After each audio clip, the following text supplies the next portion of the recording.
चलें जी, अस्सलाम वालेकुम एवरीवन। बिस्मिल्लाहिर्रहमानिर्रहीम। स्टार्ट करते हैं ऑफिशियली। तो वालेकुम सलाम। अ, हम कल कर रहे थे, कल हमने मैप स्टार्ट किया था, हैश मैप। उसके बारे में थोड़ी सी हमने इंट्रोडक्शन वगैरह देखा था। तो हमने कल उसके कुछ यूज़ केसेस देखे थे, और कुछ हमने ना फिर प्रोग्रामिंग में लैंग्वेज में उसके थोड़े बहुत फंक्शनैलिटीज़ वगैरह ऑपरेशन वगैरह करके देखे के थे कि भाई इंसर्शन किस तरह होती है, उसको हम किस तरह मैप करवा सकते हैं, और ये सारी चीज़ें। आज हम ना उसका थोड़ा थोड़ा सा रिमेनिंग टॉपिक पढ़ेंगे। आज हमने पढ़नी है सबसे पहले तो कोलिजन्स, ठीक है, जो कि ये एक थ्योरेटिकल टॉपिक है। अच्छा, प्रॉब्लम सॉल्विंग के हवाले से ना अगर हम बात करें ना, जो मैंने शायद कल बताई थी कि उसके लिए जितना हमने अभी तक पढ़ा है ना, वो भी काफ़ी है, यानी कि वो आगे हो जाएगा हमारे ज़रिए। लेकिन ये जो आज का थोड़ा सा नेक्स्ट टॉपिक है ना, ये है थ्योरेटिकल। ठीक है, ये आपको थोड़ा सा शायद मुश्किल भी लगे, लेकिन शुरू में आपने जो है वो इसको ट्राई करने के जितना हो सके अंडरस्टैंड करें, क्योंकि ये इंटरव्यू परस्पेक्टिव से जो थ्योरी वाइज है, ये काफ़ी इंपॉर्टेंट चीज़ें हैं जो कि पूछी जाती हैं। ये जो केसेस हैं ना, ये पूछे जाते हैं। तो अगर आपको नहीं समझ आ रही तो आप पूछ लीजिएगा, नहीं तो फर्स्ट टाइम ये याद रखें, इसका फ़ायदा ये हुआ कि आपको नेक्स्ट टाइम जब आप करेंगे कहीं और से, तो ये वो एक किस्म की आपकी ना रिवीजन हो जाएगी। तो हम जब दूसरी दफ़ा करते हैं तो चीज़ें ज़्यादा खुल के अंडरस्टैंड होने लग जाती हैं हमें, जब हमने पहले एक दफ़ा किया हो। तो इसको हम जो है वो स्टार्ट करते हैं। सबसे पहले तो कोलिजन। कोलिजन क्या होती है, मैं एग्जांपल के साथ, कोलिजन सिंपल वर्ड्स में कह सकते हैं कि जब हमने कोई सी दो वैल्यूज़, हम मैपिंग क्या करते हैं कि हर वैल्यू को डिफरेंट इंडेक्स के ऊपर हम मैप करवा देते हैं। ठीक है, लेकिन क्या हुआ कि अगर फ़र्ज़ करें एक दो वैल्यूज़ हैं, वो सेम ही पॉइंट को मैप कर रही हैं, तो उसे हम कहते हैं कोलिजन। मिसाल के तौर पे मैं एग्जांपल देता हूँ। लेट्स से एक हमारे पास ये इनपुट है, ठीक है, ये हमने इनपुट दिया, और दरमियान में लेट्स से वही हैश फंक्शन है। जो भी हैश फंक्शन हमें निकल पड़ा था कि भाई जो भी हम कोड है जिसके तरीके से हम क्या कर रहे हैं भाई, उनकी भाई आपकी मैपिंग स्क्रीन करवा रहे शेयर हैं। नहीं है। ओह सॉरी सॉरी, मैं स्क्रीन शेयर कर लूँ।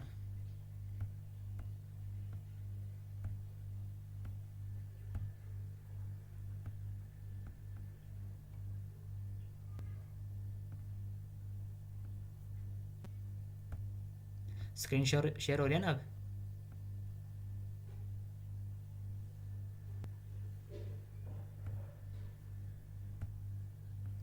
ये नज़र आ रहा है ना सबको, स्क्रीन शेयर हो रही है? जी भाई। ओके, ज़बरदस्त।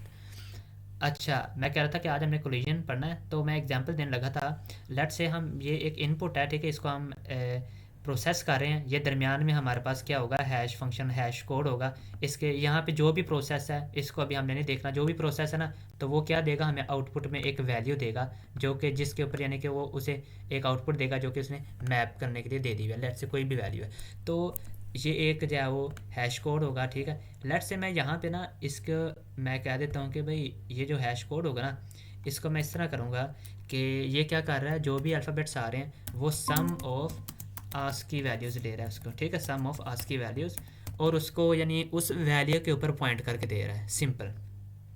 यानी कि सिंपल वर्ड, इस फंक्शन के अंदर क्या हो रहा है कि वो जो भी इनपुट आ रही है वो उसके जो आस्क की वैल्यूज़ है ना, उसको सम कर रहा है, और उसका जो आंसर है वो क्या कर रहा है, उसको जो है वो एज ए आउटपुट उसको मैप कर रहा है। तो फ़र्ज़ करें मैं एक ना दो नेम लेता हूँ। मैं नेम फ़र्ज़ करें, नेम को उसकी वैल्यू के अगेंस्ट जो है मैप करूँ, तो फ़र्ज़ करें मैं कहता हूँ भाई एक नाम है मून, एक स्ट्रिंग है मेरे पास मून, और दूसरे नंबर पे है फ़र्ज़ करें नो, और ये सारे स्मॉल लेटर्स हैं। ठीक है, एक यहाँ पे मैं अगर ये कर लूँ, तो अब ये देखें ना, ये डॉट को आपने इग्नोर करना है। ये एक मून है और एक ये नूम है। तो देखें, अब मैंने ये कोड क्या रखा है, मैं सिर्फ ये एग्जांपल दे रहा हूँ। सम ऑफ आस्क की वैल्यूज़ है ना, तो लेट से एम और डबल ओ एन, इसकी कोई अगर वैल्यू होगी, उसे मैं लेट से कह देता हूँ कि भाई वो है हमारे पास एक्स।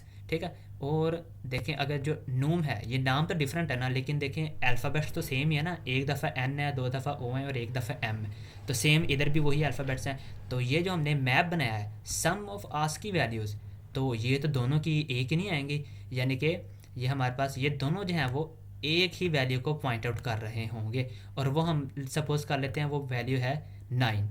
ठीक है, यानी कि इंडेक्स नंबर 9 पे ये दोनों को मैप कर रहा है। तो अब हम इस केस में क्या करेंगे भाई, ये तो दो वैल्यूज़ हैं वो सेम ही पॉइंट को मैप कर रही हैं, और आपको पता है कि जो है वो डुप्लीकेट यानी कि डबल नहीं हो सकती, उस पर हम एक ही वैल्यू स्टोर करवा सकते हैं। तो ये एक केस था सिंपल सा कोलिजन का। ठीक है, इसे कहते हैं कोलिजन। तो फिर आगे इंपॉर्टेंट चीज़ आती है, नेक्स्ट टॉपिक होता है कोलिजन। जब आ गया तो इसको हैंडल किस तरह करते हैं। Collision handling. अब कोलिजन हैंडलिंग के ना मुख्तलिफ जो हैं वो टेक्निक्स हैं, एक एक करके हम देखेंगे। सबसे पहले हम इसको देखते हैं, जो कोलिजन हैंडलिंग की पहली टेक्निक होते हैं ना, उसे हम कहते हैं ओपन हैशिंग। ओपन हैशिंग, या उसका दूसरा नाम है, उसे हम ये भी कहते हैं सेपरेट चेनिंग। सेपरेट चेनिंग। अब ये क्या होता है कि भाई इसका मतलब सिंपल है। जो सेपरेट चेनिंग, इसका मतलब है कि भाई जो भी हमारे पास मैपिंग के वैल्यू आ रही है ना, जो आंसर आ रहा है, दोनों को जो है वो सेम प्लेस पे ऐड कर दें। यानी कि अगर फ़र्ज़ करें मेरे पास दो वैल्यूज़ थी ना, ए और बी, फ़र्ज़ करें अगर वो दोनों पॉइंट कर रहे हैं अभी इंडेक्स नंबर फ़र्ज़ करने के भी, मैं कहता हूँ 9 को, ठीक है, जैसे ऊपर हमने केस पढ़ा था, तो ये मोन और नोम 9 में है तो दोनों को 9 में ऐड कर दूँ। लेकिन भाई इसका क्या मतलब है, दोनों को मैं किस तरह 9 में ऐड कर दूँ, ये तो पॉसिबल नहीं है। फ़र्ज़ करें मैं कहता हूँ ये एक अरे है ना मेरे पास, तो ये दरमियान में फ़र्ज़ करिए यहाँ पे ये इंडेक्स नंबर 9 है, तो ये तो एक मेरे पास डिब्बा है, ये तो यानी कि एक ही होगा ना, अरे के अंदर एक ही करैक्टर होता है ना, उसको मैं शायद स्ट्रिंग उसको टाइप दे दूँ या करैक्टर, तो वो तो एक ही नाम को स्टोर कर सकता है, वो दो नामों को एक साथ किस तरह स्टोर कर सकता है। तो वो बेसिकली तरीका क्या होता है कि भाई हमारे पास ना एक डाटा स्ट्रक्चर होता है लिंक्ड लिस्ट।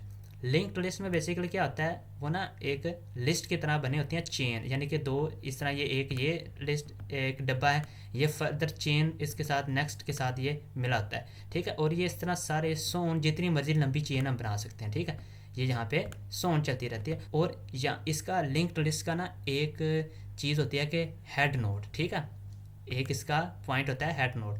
मैं क्या करता हूँ इस 9 वाले इंडेक्स के अंदर ना, ये जो इंडेक्स है फ़र्ज़ करें ये 9 वाला ये वाला इंडेक्स है, मैं इसके अंदर क्या करता हूँ, इन दोनों ना नाम की बजाय, ये जो ऊपर नाम थे ना मेरे नो मून और नून, इनकी बजाय मैं एक लिंक्ड लिस्ट का हेड मैं यहाँ पे दे देता हूँ। और उस लिंक्ड लिस्ट के अंदर मैं इधर एक मून ऐड कर दूंगा, इधर नोम ऐड कर दूंगा। और अगर फ़र्ज़ करें अगर कुछ और भी वैल्यूज़ हैं मेरे पास जो सेम को इंडिकेट कर रहे हैं, तो मैं इधर एक मज़ीद जो है वो चेन के ज़रिए जो है वो ये डब्बे बनाता रहूँगा और वहाँ पे ये वैल्यू ऐड करता रहूँगा। तो ये जो सारी वैल्यूज़ हैं इसी सेम इंडेक्स पे ऐड हो गई है ना, तो ये लिंक लिस्ट होती है। यहाँ पे फ़र्ज़ करें अगर आपके पास अभी दो एग्जांपल है ना कि दो चीज़ें एक ही वैल्यू को पॉइंट कर रही हैं, तो फ़र्ज़ करें यहाँ पे 10 15 20 30 भी आ गई हैं, तो भी क्या करेंगे हम इस लिस्ट के अंदर वो सारे के सारे नाम ऐड कर देंगे। और ये जो इंडेक्स नंबर 9 है ना, इसके अंदर हम उस लिस्ट का हेड रख देंगे। हेड से मुराद है कि उस लिस्ट का एड्रेस दे देंगे, उसका जो हेड नोड होती है, जो फर्स्ट वाली नोड होती है ना, उसका एड्रेस दे देंगे और ये यहाँ पे इस तरह स्टोर हो जाएगा। ये होती है ओपन हैशिंग। और यहाँ पे इसे हम सेपरेट चेनिंग भी कहते हैं कि भाई अगर दो से या दो से ज़्यादा वैल्यूज़ एक ही चीज़ को पॉइंट कर रही हैं, तो हम उसमें उस एक स्पेसिफिक इंडेक्स नंबर पे हम वहाँ पे एक लिंक लिस्ट बना सकते हैं। और लिंक लिस्ट के बजाय हम भाई क्या कर एक बार सकते हैं यहाँ पे। काइंडली दोबारा रिपीट कर देंगे। जी जी बिल्कुल। यहाँ पे मैंने कहा कि कोलिजन हो रही थी ना, जैसे हम यहाँ पे ऊपर एग्जांपल लेने हैं, फ़र्ज़ करें मोन और नोम है ना, इसको हमने कोई ऑपरेशन अप्लाई किया और ये दोनों 9 को मैप कर रही हैं, तो अब मैं दोनों को 9 में तो नहीं ऐड करवा सकता। ये होती है कोलिजन। अब इसको हैंडल करने का ना हम पहला तरीका पढ़ रहे थे ओपन हैशिंग या फिर सेपरेट चेनिंग।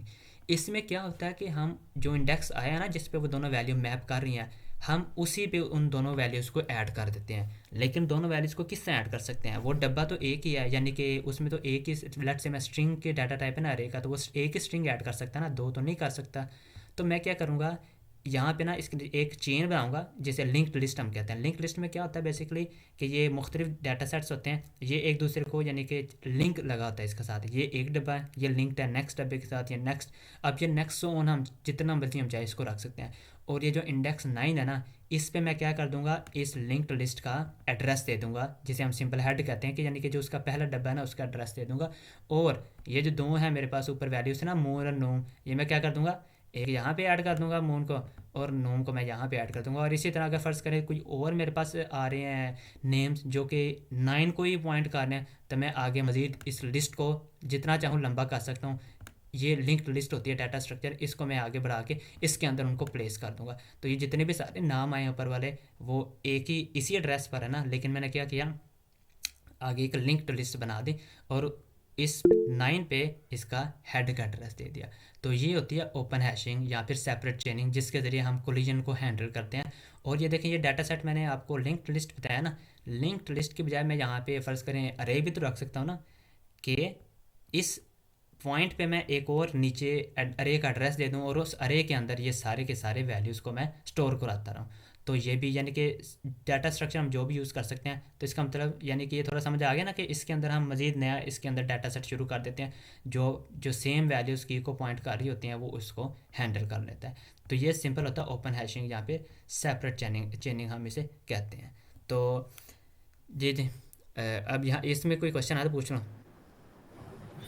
जी उसामा भाई, यहाँ पे अब जैसे हमने ये 9 वाले इंडेक्स के ऊपर या 9 वाले के ऊपर जब हमने नीचे अरे पूरी बना दी या लिंक लिस्ट बना दी, जो भी लेट्स सपोज इसमें 5-6 हमारे पास वैल्यू सेम टाइप की आ गई हैं, तो अब यहाँ पर ये जो 9 वाला जो इंडेक्स है ये इन सब की जो है वो एक की बन जाएगी। यानी अगर हमने एक्सेस करनी हो ये सारी दोबारा, तो फिर हम इस 9 वाली जो हमने जहाँ पे रखवाई हुई है इसके थ्रू हम सबको एक्सेस कर सकते हैं। हाँ बिल्कुल, ये 9 के अंदर मैंने कहा ना कि इसका हेड नोड मैंने रख दिया है कि इस हाँ, लिस्ट का एड्रेस बेसिकली इसके अंदर आ जाएगा, और तो इसके ज़रिए हम उसे एक्सेस कर लेंगे इजीली।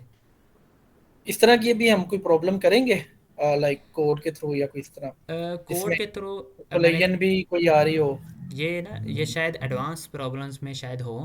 वैसे मैंने अभी तक यानी कि ना इसका सामना नहीं किया कि जिसमें ये कोलिजन वगैरह हैंडल की हो, लेकिन इसका सिंपल यूज़ केस मैंने जो एग्जांपल दिया ना, तो ये इस किस्म के केस में ही हो सकता है। तो बाकी लीड सही कोड से। वगैरह में शायद वो थोड़ी जो हार्ड लेवल की होगी ना, मे बी कि वहाँ पे ये हम्म, जो है वो हो रहा हो, लेकिन अभी के लिए ये सिर्फ थ्योरेटिकली इसको समझ लें आप।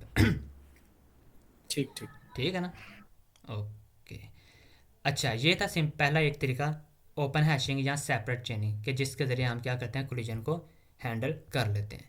अच्छा नेक्स्ट, अच्छा प्रैक्टिकली अगर हम बात करें ना, तो उसके लिए ये तरीका भी काफ़ी है, ठीक है।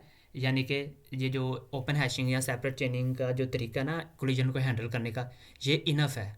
लेकिन यानी कि अगर आप यहाँ पे आप कोई वैसे थ्योरेटिकल क्वेश्चन हो सकता है ना कि यहाँ पे अगर 100 200 हज़ार वैल्यूज़ हैं तो वो भी हम ले सकते हैं, लेकिन वो परफॉर्मेंस को रिड्यूस कर देगा। लेकिन आइडियली जब हम प्रैक्टिकल केस करते हैं ना, तो उसमें ये जो सेम वैल्यूज़ अगर ये जो स्पेशल केस होता है ना, ये बहुत कम ही आता है। और अगर आता भी है तो ये 10 15 20 वैल्यूज़ आ जाएंगी, और वो ईजिली हम जो है वो लिंक्ड लिस्ट बना के या कोई दूसरा डाटा सेट के ज़रिए हम उसे रिजोल्व कर सकते हैं। प्रैक्टिकली ये इनफ है ओपन हैशिंग और सेपरेट चेनिंग। लेकिन थ्योरेटिकली एक और भी हमारे पास इसका हल होता है, अगर हम कोलिजन को हमने हैंडल करना है, तो उसको हम कहते हैं, उसको मैं यहाँ पे उसको हेडिंग देता हूँ, उसे हम कहते हैं ओपन एड्रेसिंग। ओपन एड्रेसिंग इधर मैं लिख देता हूँ। और ओपन एड्रेसिंग का दूसरा नाम है, इसे हम ये भी कहते हैं क्लोज्ड हैशिंग। Closed hashing.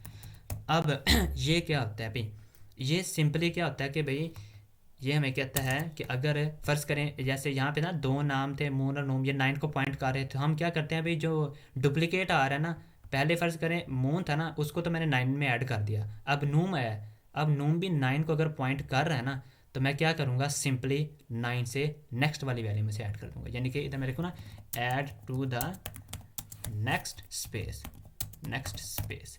यानी कि अगर इसी की मैं एग्जांपल यहाँ पे अगर मैं ड्रा करूँ, तो ये मेरे पास एक लेट से अरे है, और इस पे जो एड्रेस नंबर फ़र्ज़ करें 9 ये है, ये वाला एड्रेस जो है वो 9 है। तो यहाँ पे एक वैल्यू है ए, ये अगर 9 को पॉइंट कर रहा है तो मैं इसको तो 9 में ऐड कर दूंगा ना, यहाँ पे मैंने ऐड कर दिया। फ़र्ज़ करें अब दूसरा वेरिएबल या दूसरी कोई स्ट्रिंग है वो बी है, अब वो बी भी पॉइंट कर दिया 9 को ही, तो मैं क्या करूँगा भाई 9 में तो मैं नहीं ऐड कर सकता, तो मैं क्या कर दूँगा भाई इसको नेक्स्ट अवेलेबल स्पेस है उसमें ऐड कर दूँगा, भाई ये 10 में ऐड हो जाएगा। ठीक है, ये सिंपल सा हल है इसका। और इसका ना थोड़ा सा एक्सप्लेनेशन भी है कि भाई ये तो है ना सिंपल, इसको समझ तो आ गया ना कि भाई अच्छा ओपन एड्रेसिंग होती क्या है। वो ये होती है कि हम नेक्स्ट स्पेस में उसे ऐड कर देते हैं। हाँ हमजा, क्वेश्चन आपका कोई पूछना है? जी मैं ये पूछ रहा था कि अगर नेक्स्ट स्पेस में जगह ही ना हो फिर क्या करेंगे हम। हाँ हाँ बिल्कुल, वही अभी एक्सप्लेन करने लगा मैं। ये तो ये था ना कि अगले स्पेस में ऐड करते हैं, लेकिन फ़र्ज़ करें आगे जगह नहीं है, तो हम क्या करते हैं नेक्स्ट आगे ढूंढते हैं। और वो यानी कि ढूंढने के ना कुछ तरीके होते हैं जो यहाँ पे हम मेंशन करते हैं, 3 तरीके होते हैं।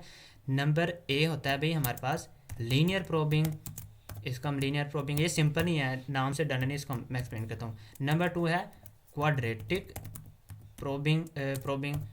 और नंबर 3 आई थिंक इसको कहते हैं, लेट में वेरीफाई, डबल हैशिंग। क्वाड्रेटिक, और तीसरा होता है डबल हैशिंग।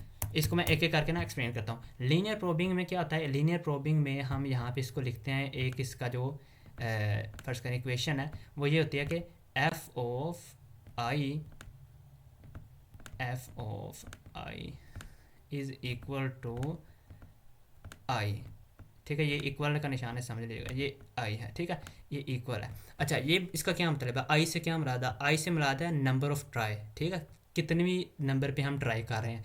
यानी कि ए इधर हो गया ना, अब बी की बारी है ना, तो बी को सबसे पहले यानी फर्स्ट ट्राई में क्या करूँगा मैं? फर्स्ट ट्राई यानी आई से मुराद ट्राई है, तो वन है ना, तो वो जो मेरे पास नंबर आया है जो 9 था, उसमें मैं क्या करूँगा? सिंपल वन ऐड कर दूंगा। ठीक है, यानी कि 9 + 1 क्या होता है? 10 है ना, तो वो क्या करेगा? 10 को चेक करेगा। अच्छा, 10 में अगर नहीं है तो अब मैं क्या करूँगा? ट्राई नंबर 2 करूँगा ना, तो सेकंड ट्राई का मतलब है कि उस 9 में मैं क्या कर दूंगा? प्लस क्या करूँगा? एक मिनट, प्लस क्या करूँगा मैं? इसको 2 कर दूंगा, तो ये यहाँ पे इसको देखेगा। अच्छा, अगर इधर भी स्पेस ना हुई तो ट्राई नंबर 3 होगा, और ट्राई नंबर 3 में मैं क्या करूँगा भाई? इसमें 9 में 3 ऐड कर दूंगा। यानी कि ये एफ सो ऑन, इसको मैं आगे चलाता रहूँगा। ठीक है, वन फर्स्ट ट्राई में वन ऐड करूँगा। ये जो f of i is equal to i है ना, इसका यही मतलब है कि जितनी भी नंबर ऑफ ट्राई होगी ना, मैं वही उसमें जो ओरिजिनल मेरे पास पॉइंट था उसमें वो ऐड कर दूंगा। 9 में +1 ऐड करूँगा, 10 आ जाएगा। अच्छा, 10 में अगर नहीं है तो फिर सेकंड ट्राई में मैं 2 ऐड करूँगा, फिर थर्ड ट्राई में मैं 3 ऐड करूँगा, और इस तरह ट्राई आउट करता रहूँगा जब तक कि वो मेरे पास वो स्पेस मुझे मिल नहीं जाती। और इन केस अगर ये स्पेस फर्ज करें ख़त्म हो जाती है, तो इसमें एक और कंसेप्ट होता है, हमें वो मेमोरी क्या करनी पड़ती है? डबल करनी पड़ती है, इंक्रीज़ करनी पड़ती है, जिसको हम अगर हमारे पास फ़र्ज़ करें फुली वो ऑक्यूपाइड है, तो मुझे एक मेमोरी थोड़ा सा एड्रेस नया यानी उसका साइज़ बढ़ाना पड़ता है, जिसको वो सेटिस्फाई करता है। ये होती है लीनियर प्रोबिंग, जिसमें एफ ऑफ आई किसके इक्वल होता है? आई, और आई से मुराद है नंबर ऑफ ट्राई। अब फिर मैं बात करते हैं हम क्वाड्रेटिंग प्रोबिंग की। क्वाड्रेटिंग प्रोबिंग क्या होता है? सिंपली इसके जो इक्वेशन हो गया ना, वो होते हैं f of i is equal to is equal to i square. ठीक है, आई का स्क्वेयर। इसका क्या मतलब है? स्क्वेयर से मुराद है यानी आई से मुराद वही है नंबर ऑफ ट्राई, और स्क्वेयर का मतलब क्या है कि अब जितने भी नंबर ऑफ ट्राई है ना, तो उसमें आप वैल्यू में क्या ऐड करेंगे? उस आई का स्क्वेयर। तो यानी कि पहली ट्राई में मैं 9 में क्या ऐड करूँगा? 1 का स्क्वेयर। तो 9 + 1 का स्क्वायर क्या होगा भाई? 1 का स्क्वायर तो 1 होता है, तो इनमें ऐड करूँगा तो ये 10 आ जाएगा। अच्छा, अगर 10 में नहीं है तो जो सेकंड ट्राई में क्या करूँगा? जब करूँगा तो उसमें अब मैंने बोला इसमें क्या ऐड करना है, कोई बताएगा मुझे? 2 2 का स्क्वायर। 2 का स्क्वायर, का बिल्कुल। स्केल 4 हो जाएगा। ठीक है ना, तो इसमें अब मैं क्या करूँगा? 4 ऐड करूँगा, तो ये मेरे पास 13 आ जाएगा। अच्छा, अगर 13 भी अवेलेबल नहीं है तो अब मैं ट्राई नंबर 3 करूँगा ना, तो ट्राई नंबर 3 में मैंने क्या करना है? 3 का स्क्वायर ऐड करना है। तो इस तरह से जब हम आगे नेक्स्ट वैल्यू को चेक करते हैं ना, तो वो हमारे पास आती है। इसको हम, इस मेथड को हम कहते हैं क्वाड्रेटिंग प्रोबिंग। ठीक है, लीनियर और क्वाड्रेटिंग। अच्छा, फिर तीसरे नंबर पे आ जाता है हमारे पास डबल हैशिंग। जी जी, क्वेश्चन है यहाँ तक? पूछ रहे हैं। अच्छा, ये क्वाड्रेटिक अप्रोच हम तब भी यूज कर सकते हैं ना, जब हमें पता चल जाए कि लीनियर से नहीं हो रहा, या लेट्स सपोज हम लीनियर से करते ही नहीं, फर्स्ट हैंड पे क्वाड्रेटिक से हाँ करते हैं, हाँ, और बिल्कुल। 10 पे हमें पता चला है कि नहीं है वैल्यू, और फिर हम डायरेक्ट 13 पे पहुंच गए, लेकिन 11 पे या 12 पे लेट्स सपोज अगर स्पेस है थी, तो फिर क्या हो सकता है? फिर यानी कि उसका यही होगा ना कि अगर क्वाड्रेटिक कर रहे हैं तो फिर तो ऑब्वियसली वो मिस हो जाएगा ना, फिर हम 13 पे जाएंगे और 17 पे जाएंगे। ये उसके लिए होता है जब मेमोरी सेट बहुत बड़ी हो और हमें पता है कि भाई सिंगल सिंगल करके हमें चेक नहीं करना पड़ेगा, हम क्या करेंगे कि भाई स्क्वायर लेके देखना पड़ेगा जब बहुत बड़ा डाटा सेट होता है। तो इसका यही, इसमें ये इशू होता है कि दरमियान वाली वैल्यू अगर स्पेस है तो वो स्पेस रह जाएगी। हाँ वही ना, यानी इसमें स्पेस फिर काफी आ जाएंगी, यानी कि हाँ, बिल्कुल। देखा जाए तो ये अप्रोच भी उस लिहाज से स्पेसिस काफी दे देगी, मेमोरी बढ़ा देगी अरे की। हाँ, इसका एक नुकसान ये हो सकता है ना कि मेमोरी बढ़ा देगी, लेकिन इसका 1 1 से करना पड़ेगा तो वो टाइम बहुत ज़्यादा लेगा। लेट्स पे अगर हाँ सपोज बहुत बड़ा सेट है तो वो एक एक करके बढ़ाना पड़ेगा। तो ये दोनों अपने अपने इनके यानी कि साइड इफ़ेक्ट्स और बेनिफिट्स हैं। अच्छा, फिर तीसरे नंबर पे हमारा आ जाता है, यहाँ तो तक तो कोई क्वेश्चन नहीं है ना? नहीं नहीं ठीक बस। ठीक, ठीक हो गया। अच्छा, नेक्स्ट फिर लास्ट वाला डबल हैशिंग। डबल हैशिंग में क्या हम करते हैं कि भाई एक न्यू मैप, हम न्यू हैश फंक्शन हम इसमें यूज़ कर लेते हैं, यानी कि उसके अंदर एक नया ही हैश फंक्शन उसके with in one hash function हम एक नया हैश, कोई भी हैश फंक्शन है ना, वो ऐड करते हैं। तो उसके मुताबिक वो जो हैश फंक्शन फिर जिस पॉइंटर पे हमें पॉइंट करता है ना, हम उस पे इसकी वैल्यू को ऐड कर लेते हैं। ठीक, सिंपल ये डबल हैशिंग सिंपल यही तरीका है। वो हैश फंक्शन कोई भी हो सकता है, जैसे ये हमने यहाँ पे सम ऑफ आस्क की वैल्यूज़ कहा था ना, तो वो इस पॉइंट के अंदर आके दोबारा उसको सम ऑफ आस्क की वैल्यूज़ उसके एक सिंपल करेक्टर पे कह सकता है कि भाई, यानी कि जो आई है ना, फ़र्ज़ करें 9 था ना, तो 9 में वो क्या ऐड करता है, मज़ीद कोई एक हैश फंक्शन के ज़रिए जो आंसर आएगा ना, तो वो उसको इसमें ऐड कर देगा कि भाई अच्छा 9 में वो ऐड कर दें जो एक नया फ़र्ज़ कर उसने आस्की कोड के ज़रिए बनाया, तो वो उसमें ऐड कर देगा, तो जो भी एड्रेस आएगा ना, ये वो उस एड्रेस में उसको ऐड कर देगा। ये होता है हमारे पास न्यू हैश, जो हम कहते हैं डबल हैशिंग। ये तीनों बेसिकली ये ओपन एड्रेसिंग और क्लोज हैशिंग, ये जिनको हम कहते हैं ना, जिसमें हम नेक्स्ट प्लेस पे उसको ऐड करते हैं, तो ये उनकी ये अप्रोचेज़ हैं। तो ये तीन अप्रोचेज़, ये बेसिकली ओवरऑल है कि कोलिजन क्या होती है और कोलिजन को हम हैंडल किस तरह कर सकते हैं। थ्योरेटिकली अगर बात करें, यहाँ तक समझ आ गई, यहाँ तक कोई इशू तो नहीं ना किसी को, कोई क्वेश्चन है तो यहाँ तक पूछ लो।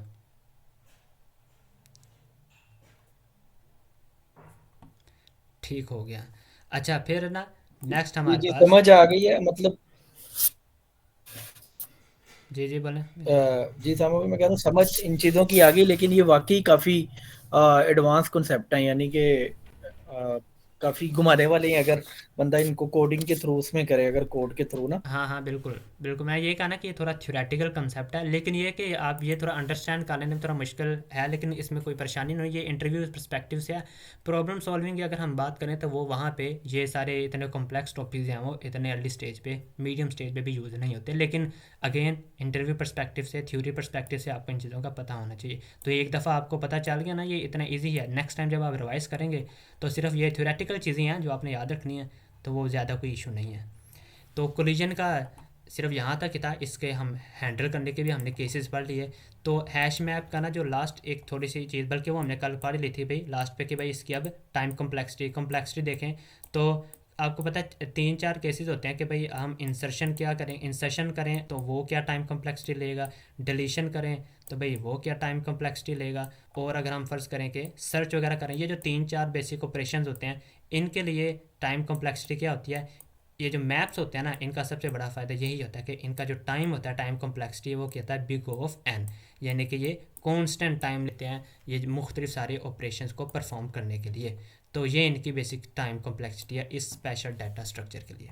तो ये बेसिक सा, और यानी कि हम थोड़े एडवांस टॉपिक्स को भी हमने टच कर लिया।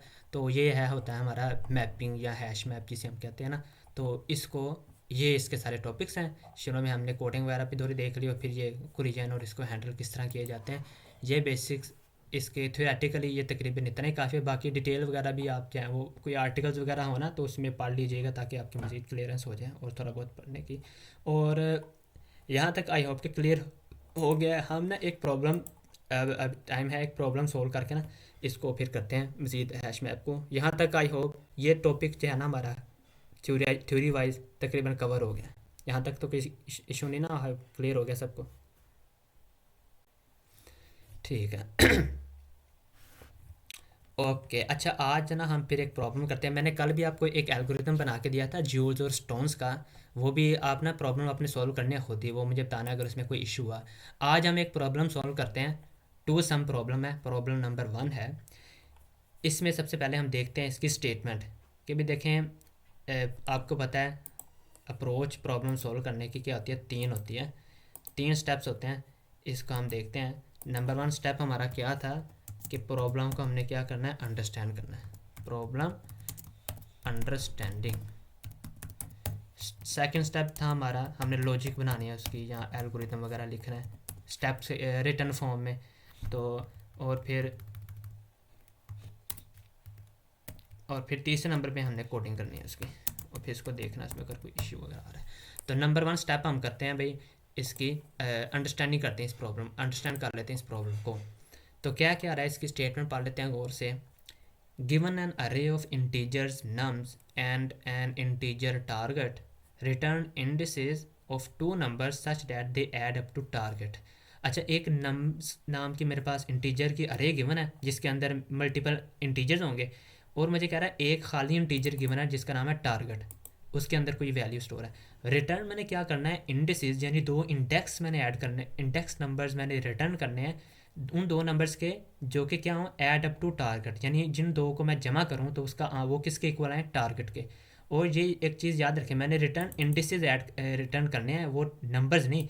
मिसाल के तौर पे यहाँ पे 7 जमा 2 9 होता है ना, टारगेट इन दो वैल्यूज़ को जमा करके आ रहा है ना, तो मैंने 2 और 7 रिटर्न नहीं करना, मैंने क्या रिटर्न करना है, उनका इंडेक्स नंबर 0 और 1। फिर थोड़ा सा वो एडिशन में बता रहा है, you may assume that each input would have exactly one solution. ठीक है, हम ये ज्यूम कर सकते हैं कि भाई अच्छा ये एक ही सोल्यूशन पॉसिबल है, कोई दो सोल्यूशन पॉसिबल नहीं है, यानी कि ये एक ही केस होगा, 2 + 7 2 + 7 ही 9 है, उसके अलावा कोई और कम्बिनेशन पॉसिबल नहीं है। किसी और वैल्यूज़ को किसी तरीके से भी ऐड कर लेना आप, तो उसका आंसर 9 नहीं आ सकता। And you may not use the same element twice. अच्छा, ये भी इंपॉर्टेंट चीज़ कि हमने सेम एलिमेंट 2 दफ़ा यूज़ नहीं करना, यानी कि दूसरे एग्जांपल में देखें, ये देखें ना 3 है ना, तो 3 में मैं 3 ऐड करूँगा तो 6 आएगा ना, लेकिन मैं इस तरह इसको यूज़ नहीं कर सकता। डिफरेंट वैल्यूज़ को ही मैंने ऐड करना है, सेम वैल्यू को आपस में ऐड मैंने नहीं करना। और you can return the answer in any order, यानी वो जो इंडेक्स नंबर है ना, उसका ऑर्डर जो मर्जी आप सेंड कर सकते हैं। ये जो ऑर्डर 0 1 है ना, भाई तो मेरा एक इसको हम क्वेश्चन है 1 0 इसमें। भी ऐड कर सकते हैं। जी जी। हमारे पास अरे होती है 3 2 3 4 की, तो फिर हम्म, हम कैसे करते हैं इसको? क्योंकि उसके इसको अंदर हम हमें दो दो सॉल्यूशन से आ रहे हैं जी। 3 तो 2 हम और 3 4। वो दो, हाँ वो तो दो अच्छा, आउटपुट नहीं आएंगे नहीं, आपके पास। नहीं नहीं, दो सोल्यूशन आएंगे नहीं। उन्होंने क्या कहा है कि हमने अज्यूम कर लेना है कि भाई एग्जैक्टली। एग्जैक्टली वन सोल्यूशन ही होगा, दो नहीं, पॉसिबल ही नहीं है। ठीक हो गया। वो एक केस आपने बताया ना कि 3 2 3 4 है, तो उसमें 3 + 3 भी 6 है, 2 + 4 भी 6 है, लेकिन उन्होंने क्वेश्चन में हमें बता दिया कि you may assume that H input would have exactly one solution. कोई भी इनपुट है ना, उसका एक ही सोल्यूशन होगा। अगर जो दो सोल्यूशन वाले हैं ना, वो इनपुट्स हमें उन्होंने नहीं देनी, उन्हें वो हमें वो नहीं देंगे। ठीक हो गया, समझ आ गई इस चीज़ ठीक की, है भाई। क्लियर है ये पॉइंट? जी जी। ओके। अच्छा, ये थी हमारे पास प्रॉब्लम, इसको हमने अंडरस्टैंड कर लिया अच्छे तरीके से। ये हमने इसको एग्जांपल के तौर पे देख लें भाई, कि ये देखें ना, जैसे ये सारे नंबर है 2 7 11 15, तो और टारगेट मेरे पास क्या है, 9 है। तो 2 में मैं 7 ऐड करूँ तो 9 आएगा ना, तो और इसका मैंने क्या करना है, इनका इंडेक्स यानी कि ऐड रिटर्न कर देना है, इंडेक्स 0 और इंडेक्स 1। और सेकंड वाले के केस में मैं इनमें कौन सी दो वैल्यू प्रेस करूँ तो 6 आएगा, 2 और 4। तो इनके इंडेक्स क्या हैं, 1 और 2, तो मैंने उनके इंडेक्स यहाँ 1 और 2 रिटर्न कर दिए। अब नीचे देख लें, नम्स है, ये अगर 3 3 है ना, इसमें दो वैल्यूज़ हैं, तो 3 + 3 ऐड करूँगा तो मेरे पास क्या है, 6 आ जाएगा। तो वो 0 और 1 मैंने रिटर्न करा दिया। ठीक है ना।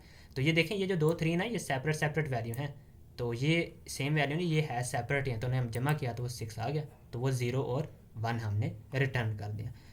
बाकी ये देखें, अगेन उसने नीचे कॉन्स्टेंट्स में बता दिया कि only one valid answer exist, एक ही वैलिड आंसर है जो एग्जिस्ट करेगा, उससे ज़्यादा नहीं होगा। अच्छा, कैन यू मेक, अच्छा इसको अभी रुकें ज़रा, ये देखना, इसको ही हम करेंगे पहले।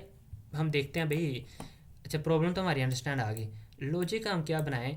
लेट से मैं यहाँ पे अरे ना उनके लिख लेता हूँ दो अरेज को, सॉरी नाम अरे है मेरे पास, सॉरी किधर गया, अरे 2 7 11 15 है ना, तो मैं कहता हूँ 2 7 11 और 15, यही था 2 7 11 15। और जो टारगेट है वो मेरे पास क्या होगा, 19, उसको मैं यहाँ पे लिखता हूँ भाई, टारगेट है वो मेरा = 19। ठीक हो गया। अब देखें, पहला अगर ब्रूट फोर्स से मैं करूँ तो, अच्छा 19 है कि 9 है आंसर, सॉरी 9 है। 9 है 9। मैं इसको 9 कर दूँ।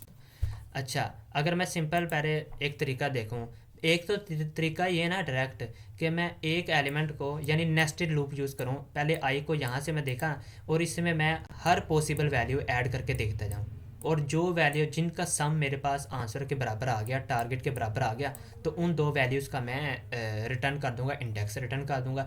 जैसे ये आई है ना, तो मैं जे का लूप यहाँ से स्टार्ट करता हूँ। ठीक है। और अब ये देखें, ये तो पहले केस था ना हमारा, कंसीडर था, ये 2 है, ये 7 है, तो ये 2 + 7 करें तो भाई 9 आएगा ना। तो मैं इन दोनों के जो इंडेक्स हैं, जो कि यहाँ इंडेक्स इसका 0 है, इसका 1 है, इसका 2 है, इसका 3 इंडेक्स है, तो मैं क्या कर दूंगा, वो रिटर्न कर दूंगा। फ़र्ज़ करने ये मेरे पास टारगेट होता है 26, तो मैं क्या करता, पहले 2 को देखता, 2 में 7 ऐड करता, नहीं आंसर, 2 में 11 ऐड करता, नहीं आंसर है, 2 में 15 ऐड करता तो आंसर नहीं है। मैं टारगेट अपडेट कर देता हूँ, फ़र्ज़ करें टारगेट मेरा अब 9 नहीं है, लेट्स से कि 26 है। तो इस केस में क्या होगा, मैं अगेन वही कि एक एक करके, अब ये आई पूरे के साथ नहीं ना हो रहा, तो अब आई क्या हो जाएगा, आगे बढ़ जाएगा, यहाँ पे आ जाएगा। फिर आई ये अगेन इसके साथ ऐड होगा, फिर आगे करके जे को मैं अगेन एक एक करके आगे ले जाऊँगा, यानी कि तकरीबन तमाम पॉसिबल कम्बिनेशन में ट्राई आउट कर लूँगा, तो वो जो मेरा आंसर आएगा मैं उसको रिटर्न कर दूँगा। ये भी मेरे पास एक अप्रोच है। यानी कि अगर इसे मैं अगर नेक्स्ट इसको इसकी अगर मैं एल्गोरिदम लिखूँ ना, तो स्टेप 1 में क्या करूँगा कि लूप या आई स्टार्ट करूँगा, start loop, start outer loop, outer और इनर लूप होगा ना, स्टार्ट आउटर लूप फ्रॉम 0, और जो इनर लूप होगा वो मैं किससे स्टार्ट करूँगा, जो जे की वैल्यू है वो क्या होगी, i+1, J is equal to i+1, क्योंकि मैंने शुरू से नहीं जाना, ठीक है ना। अगर ये जे को भी मैंने 0 से स्टार्ट नहीं करना, क्योंकि देखे ना आई अगर 2 है, जे को भी अगर मैंने यहाँ से स्टार्ट कर दिया तो ये तो सेम वैल्यू को प्लस कर देगा, तो मुझे ये तो नहीं ना चाहिए। तो मैं हमेशा जे को i+1 से ही स्टार्ट करूँगा, और आई से मुराद है आउटर लूप। और मैं हर पोजीशन पे चेक करूँगा, क्या चेक करूँगा कि भाई नम्स ऑफ आई अगर वो इक्वल हैं नम्स ऑफ जे के, तो मैं क्या कर दूंगा भाई, रिटर्न कर दूंगा इंडेक्स। रिटर्न इंडेक्स क्या है यहाँ पे, आई और जे है ना, तो मैं आई और जे को एक फर्दर सिंपल इकट्ठा करके मैं उनको रिटर्न कर दूंगा, ठीक है। ये है सिंपल सा लॉजिक। ब्रूट फोर्स, इसका मैं कोड भी लिखता हूँ पहले। हम ना मैप से पहले ये सिंपल तरीके से करते हैं। अच्छा, इसको हम कहते हैं ब्रूट फोर्स। ये भी टर्मिनोलॉजी ना आपको मैंने लास्ट टाइम भी बताई थी। ब्रूट फोर्स सोल्यूशन वो होता है जो पहले आप करते हैं कि भाई अच्छा सोल्यूशन निकालना है, कोई टाइम कम्प्लेक्सिटी का ख्याल नहीं रखना, बस सोल्यूशन यानी प्रॉब्लम सॉल्व होनी चाहिए। तो ये जो कोड है लॉजिक है ना, हम पहले इसके ज़रिए जो है वो सॉल्व करने की कोशिश करते हैं। मैं क्या करता हूँ भाई, लूप चलाता हूँ बाहर वाला आई से, एंड आई इज इक्वल भाई टू ये तो 0। इस तरह नहीं होना था आपका कि अगर आपका nums i plus j equal to हाँ टारगेट हाँ, हो तो आपने रिटर्न करना है। सॉरी यहाँ पे मैंने कंडीशन गलत दी। इक्वल इक्वल नहीं, क्या था यहाँ पे कि इनको प्लस करना है, क्या है यहाँ पे आना चाहिए nums of i plus j plus nums of j, और ये इक्वल आना चाहिए किसके, इक्वल टारगेट टारगेट के। के। ठीक है, बिल्कुल ठीक है। ये फिर हमने करना है इन दोनों के इंडेक्स रिटर्न कर देते हैं। इसको हम कोड को लिखते हैं अब ज़रा।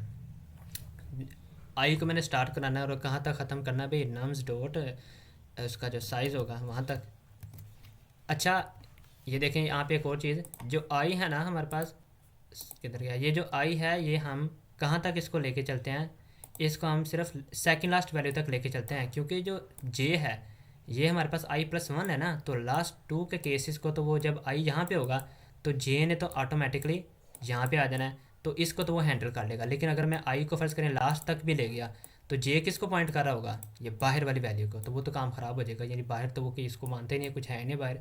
तो यानी आई को मैंने सेकंड लास्ट तक रखना है, क्योंकि जब आई यहाँ सेकंड लास्ट होगा तो जे तो ऑटोमेटिकली लास्ट वाली होगी ना वैल्यू, तो इसको वो हैंडल कर लेगा। आई को मैंने बिल्कुल एंड तक नहीं लेके जाना, बल्कि सेकंड लास्ट वैल्यू तक लेके जाना है। तो सेकंड लास्ट वैल्यू के लिए मैं क्या करूँगा कि भाई वो लेस देन होगा -1 साइज़ के, यानी कि उसके सेकंड लास्ट वैल्यू तक होगा वो।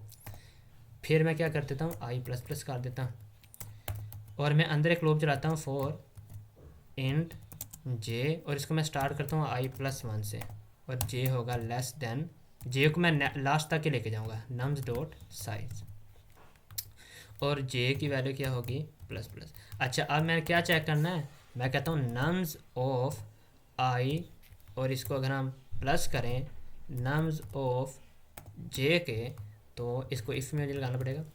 इफ़ इसके अंदर लिखता हूँ ये किसके इक्वल होगा, इक्वल टारगेट, इक्वल टारगेट। तो मैं क्या कर दूँगा, मैंने क्या रिटर्न करा देना है आई और जे, तो मैं इधर लिख देता हूँ रिटर्न आई और जे। और ये देखें, ये आई और जे को मैंने एज आ सेपरेट वेक्टर के तौर पे करना है, यानी इकट्ठा, सेपरेट रिटर्न नहीं कर सकता। तो मैं इसका तरीका क्या करता हूँ, एक ऊपर एक नया वेक्टर बना लेता हूँ जिसका नाम आंसर रख दूँगा, वेक्टर इंट आंसर। और मैं क्या करता हूँ, इस आंसर के अंदर दोनों वेक्टर्स को उसको पुश कर दूँगा, यानी कि आई को भी पुश कर दूँगा। पहले आंसर डॉट पुश बैक, मैं क्या कर दूँगा, इसके अंदर आई को पुश बैक कर देता हूँ, और फिर उसके बाद मैं नीचे किसको पुश कर देता हूँ, जो सेकंड इंडेक्स है मेरे पास वो क्या है, जे। तो ये दोनों पुश होंगे तो फिर मैं क्या रिटर्न कर दूँगा, आंसर को, तो रिटर्न आंसर। तो ये मेरे पास सिंपल सा ये कोड आ गया। और इस वैसे मेरा आंसर इस फॉर लूप के अंदर ही आ जाएगा, क्योंकि उसने मुझे गारंटी दी है कि भाई आंसर कोई एग्जिस्ट करता है, एक ही करता है। लेकिन फिर भी मैंने बाहर भी, चूँकि ये सी प्लस प्लस में ये वेक्टर इसके रिटर्न टाइप रखे है, तो मैंने रिटर्न भी कुछ करना है, तो मैं क्या कर दूँगा, इधर ही रिटर्न करता हूँ आंसर, और इधर मैं हाँ बिल्कुल ठीक है, इधर भी कोई इशू नहीं है। ये कोड हमने कर लिया, या इस रिटर्न को मैं यानी बाहर भी लेके आ सकता हूँ, तो वो यहाँ पे भी यानी कि आंसर रिटर्न कर ही देगा, क्योंकि केस एक ही पॉसिबल है ना, तो जो मर्जी हम कर सकते हैं। ये दोनों से भी आई थिंक हो ही जाएगा। मैं रन करता हूँ ज़रा, इसको हम देखते हैं। ठीक है, ये हमारा कोड रन हो गया, इसको सबमिट करके देखते हैं ज़रा एक दफ़ा।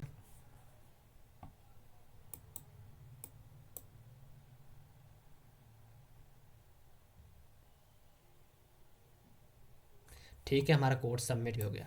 अच्छा, ये यहाँ इस अप्रोच से जो हमने प्रॉब्लम किया है, इसकी आपको समझ आ गया? इसमें कोई क्वेश्चन आते पूछो ज़रा।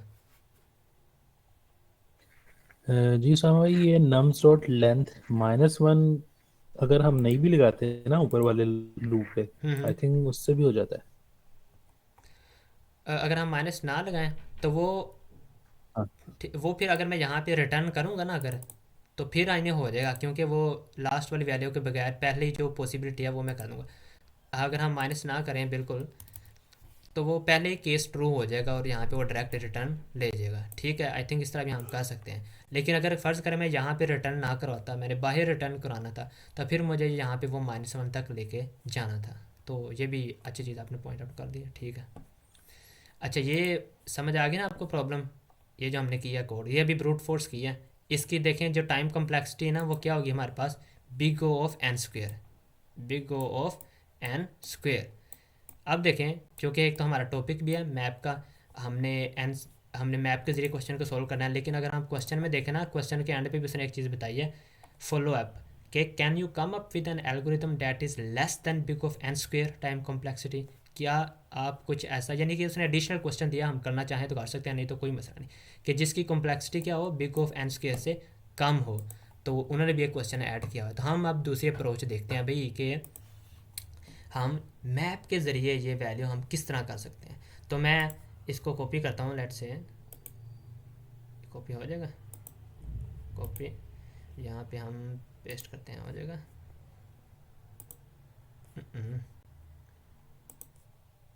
इसको अगर मैं यहाँ पे कंट्रोल भी कर, ठीक हो गया, ठीक है, कॉपी हो गया। ओके, ये जो टारगेट है इसको भी मैं यहाँ से कॉपी करके यहाँ पे पेस्ट कर। अच्छा ठीक है, अब हम इसको ना देखते हैं ज़रा कि मैप के ज़रिए हम क्या कर सकते हैं। अब फ़र्ज़ करें मैं आपको एक अप्रोच बताता हूँ कि हम क्या करते हैं। लेट्स सपोज मैं क्या करता हूँ कि भाई ये जो 2 और 7 और 11 और 15 है ना, इनको मैं इनके इंडेक्स के साथ क्या करता हूँ, एक मैप के साथ मैं देता हूँ। यानी कि ये मेरे पास क्या होता है, की होती है मेरे पास इस तरफ, और यहाँ पे क्या होगी, वैल्यू। अब यहाँ पे एक चीज़ अंडरस्टैंड करें, मैंने जो स्टोर करानी है ना वैल्यू, वो किस ऑर्डर में करानी है। ये वैल्यू है इसके हो, और ये इंडेक्स नंबर है 0 1 2। अब देखें, मुझे जो आंसर चाहिए, जो मैंने आंसर में पुट करना है, वो क्या करना है, मैंने इंडेक्स पुट करना है ना, तो मैं इंडेक्स को एज अ वैल्यू रखूँगा, और मैं की क्या रखूँगा, ये वाली जो नंबर है उसके पास एलिमेंट है, तो मैं क्या रखता हूँ, जो 2 है इसको मैंने इसके अंदर पुट कर दिया, इसका काउंट, इसका जो इंडेक्स नंबर है वो क्या हो जाएगा 0। ठीक है, फिर मैं 7 को इसके अंदर पुट करूँगा, लेकिन 7 को एज अ मैं की रखूँगा, और उसके अंदर वैल्यू उसकी क्या होगी, उसका इंडेक्स नंबर जो कि क्या है 1 है। फिर आ जाएगा 11 का आगे उसकी वैल्यू मैं क्या रखूँगा, उसका अपना इंडेक्स वो क्या है 2 है। फिर मैं 15 को रखूँगा, और 15 का इंडेक्स नंबर यहाँ पे इसकी वैल्यू क्या हो जाएगी 3। ये मैंने वैल्यू को इंडेक्स रखा क्योंकि मैंने रिटर्न इंडेक्स करना है, मुझे इंडेक्स है जो असल मेरी जो है चीज़ है। ओके, अब देखिए मैं करता क्या हूँ, मैं क्या करता हूँ कि फ़र्ज़ करें पहले एलिमेंट को लिखते हैं 2 पे। ठीक है, तो देखें मैंने क्या चेक करना है कि 2 को मैं किस चीज़ के साथ, क्या ऐसी चीज़, फ़र्ज़ करें x रखता हूँ, और वो आंसर क्या आना चाहिए मेरे पास, टारगेट जो है मेरे पास, ओरिजिनल टारगेट क्या है, ये मेरे पास है 9। तो मैं क्या करता हूँ, 2 + x करूँ तो आंसर क्या आना चाहिए, 9 आना चाहिए ना, क्योंकि मुझे टारगेट पता है 9 है, और मुझे पता है 2 भी है। तो 2 में फ़र्ज़ करें जो मैं ऐड करूँगा वो आंसर 9 आएगा, और मैं नीचे रखता हूँ कि भाई अगर x है मैंने निकालना है, तो वो किसके इक्वल होगा, 9 - 2 के, जो कि किसके इक्वल है 7 के। अब देखें 2 के अंदर मैं क्या चीज़ ऐड करूँ तो 7 आएगा, 9 आएगा, 7 आएगा ना, और वो मैंने फार्मूला भी ये नीचे लिख लिया कि उस टारगेट में से मैं वैल्यू को माइनस करूँगा। ये मैंने क्यों किया, ये मैंने इसलिए किया कि देखें ये जो मेरे पास 7 आया है, मैं इसको ईजिली इस मैप के अंदर चेक कर सकता हूँ क्या ये 7 एग्जिस्ट करता है यहाँ पे। अगर तो 7 एग्जिस्ट करता है इसका मतलब 2 का कोई मैच है जिसको हम आपस में ऐड करेंगे तो वो क्या आ जाए, टारगेट आ जाए। लेट्स से मैं अब आपको एक और देता हूँ, फ़र्ज़ करें मैं टारगेट रख रहा हूँ 20 अगेन 26। अब देखें ज़रा समझने की कोशिश कीजिएगा, पहले वो 2 को लेगा, ठीक है। 2 के अंदर x को मैंने निकाला, x क्या था 7, 2 के अंदर, बल्कि अब मेरे पास टारगेट क्या है, अब मेरे पास टारगेट है 26। तो अब देखिए मैं यहाँ पे 26 रखूँगा ना, तो 26 में से मैं जब 2 माइनस करूँगा तो वो मेरे पास आ जाएगा 24। अब मैं क्या चेक करूँगा, क्या 24 इस मैप में एग्जिस्ट करता है 24, तो 24 नहीं ना एग्जिस्ट करता इस मैप के अंदर। तो मैं क्या करूँगा, मूव ऑन कर लूँगा, क्योंकि मुझे पता है 2 के साथ कोई भी कम्बिनेशन ऐसा नहीं बन सकता। 2 में चाहे मैं ये ऐड करूँ, चाहे ये ऐड करूँ, चाहे ये ऐड करूँ, मुझे पता है कि भाई वो आंसर नहीं ला के दे रहा, ठीक है। फिर मैं आ जाऊँगा 7 पे। अब देखें जब 26 में से अब जब मैं 7 माइनस करूँगा तो वो क्या आना चाहिए, 26 में से 7 माइनस करूँगा तो 19 आना चाहिए, यानी कि 7 + 19 करूँगा तब भी आंसर मेरे पास 26 आएगा ना, उसके अलावा तो नहीं आ सकता आंसर 26। तो मैं कहता हूँ भाई 19 को देखता हूँ क्या 19 इस मैप के अंदर एग्जिस्ट करता है। मैप के अंदर 19 तो एग्जिस्ट नहीं करता, तो मैं क्या करूँगा भाई, मूव ऑन कर दूँगा, 11 पे आ जाऊँगा। अच्छा क्वेश्चन है किसी का, जी क्वेश्चन है तो पूछ लें, इसको पूछना क्वेश्चन अगर कोई तो, या इसको हम कंप्लीट करें अप्रोच को पहले। अच्छा अब देखिए ज़रा, मैं जब 11 पे आऊँगा ना तो 26 में से जब मैं 11 माइनस करूँगा तो वो मेरे पास क्या आ जाएगा 15। तो मतलब कि 11 में मैं 15 ऐड करूँगा तो क्या आएगा मेरे पास 26। तो अब मैं क्या करूँगा, चेक आया 15 है इस मैप में, है। तो मैं क्या करूँगा 15 की जो वैल्यू है ना उसको और इस 11 के इंडेक्स को रिटर्न कर दूँगा मैं। यहाँ तक समझाई। इससे मेरे पास क्या होगा कि लूप को तो मैं एक दफ़े ट्रेवर्स कर रहा हूँ और दूसरी दफ़ा सिर्फ मैं मैप को देख रहा हूँ। ये मेरा डबल लूप नहीं होगा, ये मेरा सिर्फ एक ही लूप होगा, बिग ऑफ एन। और जो मैप के साथ ऑपरेशन करेंगे उसकी कॉम्प्लेक्सिटी क्या होगी 1, तो n + 1 जो होता है वो आपको पता है n ही आ जाता है। तो मेरे पास अप्रोच, मेरे पास ये जो टाइम कॉम्प्लेक्सिटी है वो क्या होगी, बिग ऑफ n। अच्छा उसामा भाई, जी जी ये थोड़ी सी ना ज़रा दोबारा बताते हैं, थोड़ी सी इसमें वो समझ नहीं आई जी जी। जो आपने यहाँ से किया, ये ज़रा दोबारा रिपीट कर दें। जब मैं कह रहा था हम अप्रोच कोई इस तरह बनाएंगे इसकी कि भाई देखें ना 2 है ना, तो 2 में मैं जी जी। क्या ऐड करूँ, मैं टारगेट अभी 26 ही रखता हूँ। जो फर्स्ट 2 है, 2 में मैं क्या ऐड करूँ कि 26 आएगा, 24 ऐड करूँ तो ही 26 आएगा ना। तो मैं क्या करता हूँ, मैं देखता हूँ कि आया 26 जो है 24 जो है क्या वो इस मैप में एग्जिस्ट करता है, क्योंकि 20 ये सारा का सारा वैल्यूज़ मैंने मैप के अंदर पुट कर दी हैं।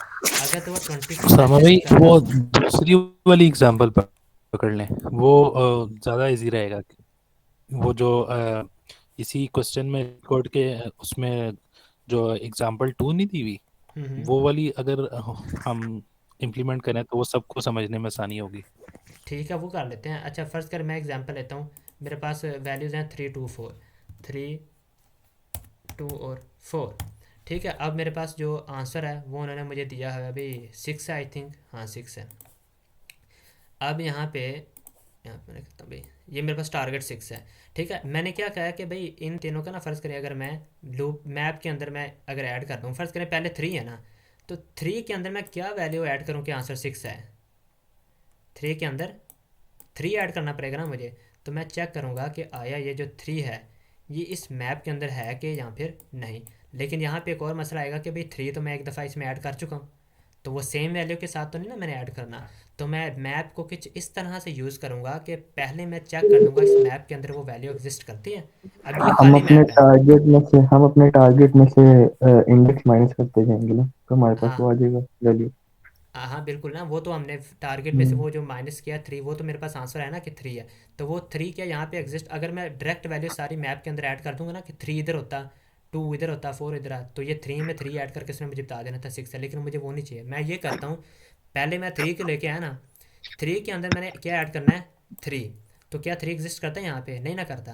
तो मैं क्या करूँगा, ये जो वैल्यू है ये वाली वैल्यू इसको मैप के अंदर मैं पुट कर दूँगा। अब फ़र्ज़ करें नेक्स्ट बारी किसकी आती है 2 की। हाँ 2 के अंदर मैं क्या ऐड करूँ तो आंसर 6 है, 4 आएगा ना। तो भाई अभी 4 इसमें एग्जिस्ट कर रहा है, नहीं एग्जिस्ट कर रहा है, तो मैं क्या करूँगा 2 को अंदर पुट कर दूंगा मैप के, ठीक है। फिर उसके बाद 4 की बारी आएगी। हाँ अब देखें, आप शायद ये कंफ्यूज हो गए 2 तो प्लस 4 तो ये तो आंसर नहीं, बेसिकली 4 + 2 भी तो 6 ही आएगा ना। तो 4 को मैं क्या ऐड करूँ कि आंसर 6 आए, 2 ना। तो भाई 2 मैप में एग्जिस्ट करता है, करता है। तो अगर 2 मैप में एग्जिस्ट करता है तो मैं 2 की जो वैल्यू होगी ना, इधर जो इंडेक्स है वो, और इस वैल्यू का अपना जो इंडेक्स है वो मैं क्या कर दूंगा, रिटर्न कर दूंगा, क्योंकि मुझे वही वैल्यू चाहिए ना कि 4 + 2 6 आता है। तो भाई ये इसका इंडेक्स 1 है, ये इंडेक्स इसका 2 है। अगर मैं इसको यानी कि उस तरह लिखूँ, कोड की फॉर्म में लिखूँ, एल्गोरिथम की फॉर्म में लिखूँ, तो मैं क्या करूँगा, स्टेप 1 में क्या करता हूँ भाई, एक तो चलो मैं आंसर ले लेता हूँ ना, आंसर वेरिएबल, ठीक है, जिसके अंदर मैंने दोनों इंडेक्स को स्टोर करवाना है। अब मैं क्या करता हूँ, मैंने बेसिकली क्या करना है, put all the values of given अरे इन द मैप, ठीक है, with their index number, with their index number, क्योंकि मुझे इंडिसेस मैं कहता हूँ इंडेक्स नंबर। फिर मैंने तीसरे नंबर पे क्या करना है, मैं कहता हूँ ट्रैवर्स करूँ, traverse the array and check whether it's suitable, जो वैल्यू है इट्स सूटेबल वैल्यू या pair exist or not, exist or not. लेकिन यहाँ पे एक और चीज़ मैंने आपको समझाई कि पहले हमने एट अ टाइम सारी की सारी वैल्यूज़ में मैप में नहीं ऐड कर देनी, मैंने पहले इसको चेक करना है इसके अंदर। इसको मैं यहाँ से ख़त्म करता हूँ। अगर तो वो है, अगर तो वो एग्जिस्ट करता हुआ तो फिर तो ठीक है, अगर वो एग्जिस्ट नहीं करता, if it does not exist, तो मैं क्या करूँगा, तब मैं क्या कर दूँगा, put it's value, put the value into the map, all the values in put the value of that index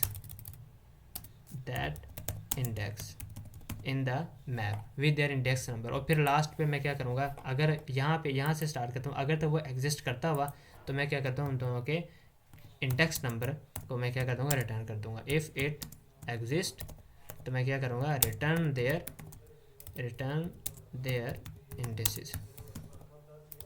indexes.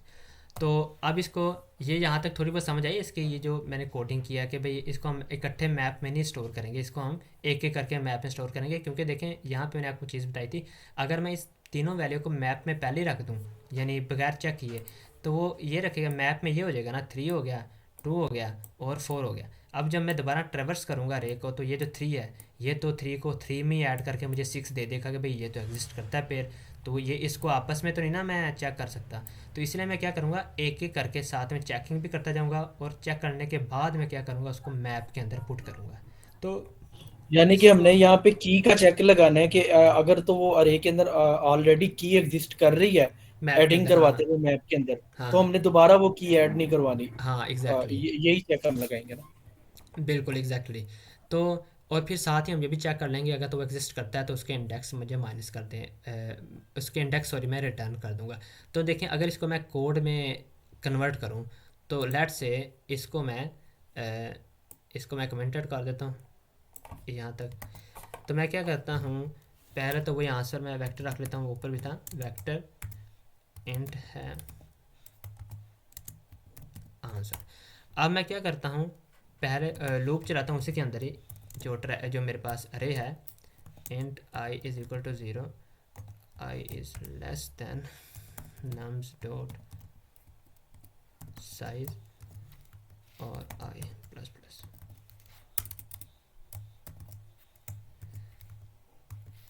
अब मैंने अंदर क्या देखना था, सबसे पहले आपको मैंने बताया था ना कि जो मेरे पास ये टारगेट वैल्यू, यहाँ पे हमने एक वैल्यू ये फार्मूला निकाला था, x इज़ इक्वल टू जो टारगेट होगा 26, उसमें से मैंने क्या माइनस करना है, करंट वाली वैल्यू। तो ये जो मेरे पास फार्मूला, इसको मैं लिख भी लेता हूँ यहाँ पे, जो टारगेट होगा, जो x होगा ना, x is equal to target तो मेरे पास है, टारगेट में से माइनस कर देनी है मैंने जो करंट वैल्यू है, और करंट वैल्यू क्या होगी, नम्स ऑफ आई। और यहाँ पे एक और चीज़, x जो है वो मैं इधर डिक्लेयर भी करा लेता हूँ, इंट x डिक्लेयर करा लिया, क्योंकि डिक्लेयर करके बगैर ये आंसर नहीं आएगा। फिर टारगेट को मैंने दे दिया, और फिर मैंने क्या चेक करना है कि क्या वो जो x वाली वैल्यू है मेरे पास, क्या एक्स है वो उस मैप में एग्जिस्ट करती है या फिर नहीं। तो ये चेक करने के लिए हम क्या चीज़ यूज़ करते हैं, मैंने आपको कल वो मैप के हम जब फंक्शनलिटीज़ पढ़ रहे थे ना, तो उसको मैंने आपको उस पर मैंने बताया था कि मैं क्या लेता हूँ, मैप का जो नाम एम पी, यहाँ पे सॉरी मैप में मैंने बनाना है, मैप तो मैंने बनाया नहीं, अनऑर्डर्ड मैप। और इसके अंदर टाइप्स कौन सी होंगी, दोनों इंटीजर्स ही होंगी ना, क्योंकि ये वैल्यूज़ भी इंटीजर और उनके इंडेक्स भी इंटीजर ही है तो इसको मैं एम पी कह देता हूँ। तो मैं कहता हूँ एम पी के अंदर डॉट काउंट, ठीक है, काउंट। और काउंट मुझे क्या करके देता था भला, आपको पता ना, काउंट ये काम करता था अगर तो वो वैल्यू एग्जिस्ट करती है यहाँ पे तो वो क्या करेगा, मुझे 1 रिटर्न करेगा। अगर तो वो यहाँ पे एग्जिस्ट नहीं करती तो मुझे क्या वो रिटर्न करेगा, 0 रिटर्न करेगा। तो अगर तो ये 1 रिटर्न करेगा यानी कि आंसर ट्रू आएगा, तो मैंने क्या कर देना है, अगर तो वो ट्रू आया तो मैंने क्या कर देना है, एक तो आंसर में आंसर डॉट पुश बैक में उनके इंडेक्स पुश बैक कर देना है। तो पुश बैक इंडेक्स मेरे पास एक तो आई है और दूसरा मेरे पास इंडेक्स कौन सा होगा, इस एक्स की वैल्यू का इंडेक्स। तो मैं क्या कर दूंगा, आंसर डॉट पुश बैक। और इसको हम किस तरह, इसकी एक्स की वैल्यू को किस तरह हम अप्रोच करते हैं, आई थिंक वो आइट्रेटर हम जब यूज़ करते हैं ना एक्स की डॉट दूसरी वैल्यू। लेकिन यहाँ पे काउंट नहीं, यहाँ पे फाइंड करने के, लेकिन आई थिंक यहाँ पे ना एक मिस्टेक हो रही है। अच्छा, ये अगर 1 आया तो भाई इस किस तरह हम इनकी वैल्यू को पुट कर सकते हैं, ठीक है ठीक है। एक्स की वैल्यू क्या मतलब है, एम पी ऑफ एक्स, ठीक है ना। यानी कि एक्स इधर इस केस में क्या था मेरा, जहाँ पे मैंने लिखा था, फ़र्ज़ करें यही केस लेते हैं, एक्स 24 है, 24 तो नहीं है ना, फ़र्ज़ करें अगर केस जो ट्रू होगा, ये लास्ट वाला यहाँ पे देखते हैं, अगर हम ये 2 और 4, तो 4 अगर मौजूद है तो 4 का क्या कर देगा, वो इंडेक्स फाइंड कर देगा, वरना 2 का इंडेक्स, ये 2 का इंडेक्स यहाँ पे स्टोर है 1। तो इसलिए हमने इसकी वैल्यू में ये चीज़ें स्टोर कराई थी ताकि वो m p of x push कर दे। तो जब ये ट्रू होगा, ये तो तब तो ये जब ये ट्रू है तब तो मैं इंडेक्स रिटर्न कर देना ना इसमें पुश बैक करके, और यहाँ पे मैं रिटर्न भी क्या कर दूंगा भाई, आंसर रिटर्न कर दे। लेकिन अगर वो ट्रू ना हुए, एल्स, तो एल्स के केस में मैंने क्या कर देना था कि मैप के अंदर वो वैल्यू पुट कर देनी थी। तो मैप के अंदर वैल्यू पुट करने के लिए मैं क्या करूँगा, एम पी ऑफ जो एक्स है मेरे पास, बल्कि एक्स नहीं, जो करंट वैल्यू है नम्स ऑफ आई, इसका जो काउंट है इसको मैं प्लस प्लस कर दूंगा, पहले वो 0 था तो अब क्या हो जाएगा, 1 हो जाएगा, सोन इसका वैल्यू चलने और एंड पे हम रिटर्न कर देंगे। तो इसको अगर हम रन करने की कोशिश करें तो देखते हैं क्या ये काम हुआ हमारा कि नहीं। मस्ट बी रेफरेंस टू, ये काउंट का हमें कुछ कह रहा है,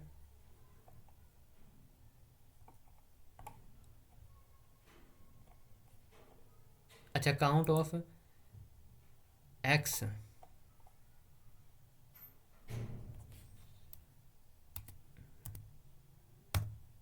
या एम पी ऑफ एक्स में देखना पड़ेगा, नहीं नहीं एम पी ऑफ एक्स तो कुछ भी नहीं है। या फ़र्ज़ करें अगर इसका मैं फाइंड यहाँ पे, उसका एक और फंक्शन होता है m p dot find, find के अंदर मैं एक्स लिख देता हूँ, अगर तो ये not equal to m p dot end है। इसको एक दफ़ा रन करके देते हैं, फिर मैं आपको बताता हूँ ये एंड क्या होता है।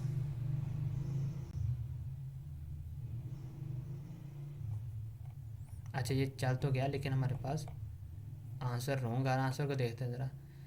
आंसर में हमने आउटपुट यहाँ पे हमारी ये जो रॉन्ग वाली है, इस केस में क्या आउटपुट 1 1 आते जा रही हैं। अच्छा, इसको हम देखते हैं, इसका टाइम कितना रह गया, 3 मिनट है। अच्छा, यहाँ पे देखें हमारा आंसर किसी तरीके से ना गलत आ रहा है, ये क्यों क्यों गलत आ रहा है, क्या किसी को आइडिया है। नम्स ऑफ आई माइनस हम करेंगे, ठीक है, टारगेट में से पुश बैक हमने करना है, एक तो आई पुश बैक करना है जो कि हमारा करंट इंडेक्स होगा, और दूसरा उस एक्स की वैल्यू का इंडेक्स फाइंड करना जो कि एक्स है, ठीक है। और अगर ये ट्रू नहीं है तो वो नाम ऑफ, इसको ना हम आई थिंक इसको देखेंगे। मीनवाइल यहाँ पे ना कुछ छोटी मोटी मिस्टेक होनी है हमारे लॉजिक की, वरना कंसेप्ट तो तकरीबन ये मैप का बेसिकली जो कंसेप्ट था ना, जो क्वेश्चन था, इसमें ये जो एक लॉजिक बनी थी ना दरमियान में, चूँकि इसका भी थोड़ा सा हाथ था ना, थोड़ा सा इसका रिस्पॉन्सिबिलिटी थी, तो उसमें हमारी थोड़ी सी ना इशू आ रहा। वरना इसको हम करते हैं ज़रा। इसको ऐसा करिएगा, आप भी ट्राई आउट करिएगा, मैं भी देखूँगा कि आखिर ये क्या इशू आ रहा है। लॉजिक तो तकरीबन तकरीबन हमने सही लगाई है, लेकिन आई थिंक ये दरमियान ना यहाँ पे कुछ इशू आ रहा है। पुश बैक मैंने कर देना है आंसर में आई, जो कि करंट वैल्यू का इंडेक्स होगा, ठीक है, ये तो ठीक है। और फिर मैंने क्या पुश करना है, एम पी ऑफ एक्स की वैल्यू, जो कि उसको मैं इंडेक्स के तौर पे स्टार करा रहा हूँ। अच्छा, यहाँ पे आई थिंक इशू है, मैं उसको प्लस प्लस नहीं करना, उसके अंदर मैंने क्या वैल्यू रख देनी है उसके इंडेक्स की, यानी कि एम पी ऑफ जो करंट वैल्यू है,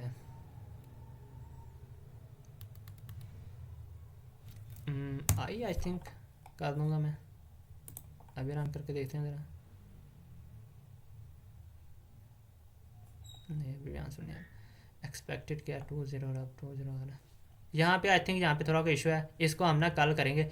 कल हम ना एक दो प्रॉब्लम और भी करते हैं मैप की, जिसको मज़ीद या थोड़ी सी बहुत क्लियरिटी हो जाएगी यहाँ पे। तकरीबन हम इसको, मैं कल मज़ीद इसको रिजॉल्व करके ना, तो मैं फिर करेंगे। फिर कल एक और सेशन रखेंगे प्रॉब्लम सॉल्विंग का, तो इंशाल्लाह फिर मज़ीद या तो बहुत क्लियर हो जाएंगे। कल मैं कोशिश करूँगा प्रॉब्लम वो कंसिडर करें जो कि क्या हो, मैप से रेलिवेंट हो सारी, जिसमें दूसरे को लॉजिक ना हो। फिर देखते हैं, सॉल्व करते हैं। तो अभी तक इसमें आपको कोई इशू है? ये मेरे नेटवर्क का इशू आ गया। मेरी आवाज़ आ रही है सबको?